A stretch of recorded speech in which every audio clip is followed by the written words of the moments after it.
Karthik, ID card తీసుకున్నావా? Hall ticket tiffin box bag లో పెట్టాను అని నేను కాలేజ్కి స్టార్ట్ అయ్యే ప్రతిరోజు మా అమ్మ అడిగేది.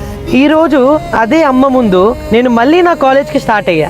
గేట్ దగ్గర స్టెప్స్ వేయగానే నాకు ఒక ఫీలింగ్ వచ్చింది. టైం మెషిన్ లో వెళ్ళినట్టు. Same college, same smell, same corridors, కానీ నేను మాత్రం సేమ్ పర్సన్ ని కాదు. అప్పట్లో నేను ఒక స్టూడెంట్, బ్యాక్ బెంచర్, ఒక నాటీ కిడ్. క్లాస్ లో తక్కువ కానీ డ్రీమ్స్ మాత్రం ఎక్కువ. ఈ రోజు స్టేజ్ మీద నిలబడి అవార్డ్స్ ఇచ్చినప్పుడు నాకు ఒకటే అనిపించింది, లైఫ్ ఇస్ క్రేజీ. ఒకప్పుడు వేరే వాళ్ళ కోసం క్లాప్ చేసేవాడిని, కానీ ఈ రోజు నాకు క్లాప్స్ వస్తున్నాయి. నా ఫేవరెట్ స్పాట్స్ అన్ని చూసాక ఐస్ హెవీ అయిపోయాయి. ఈ ప్లేస్ నాకు డిగ్రీ ఇచ్చిందని కాదు, ఈ ప్లేస్ నాకు ఒక స్టోరీని ఇచ్చింది. కానీ నాకు అప్పుడు తెలియదు, ఈ కారిడోర్స్ లో నడుస్తున్న నేను మళ్ళీ ఇక్కడికే ఒక చీఫ్ గెస్ట్ లా వస్తానని చెప్పి.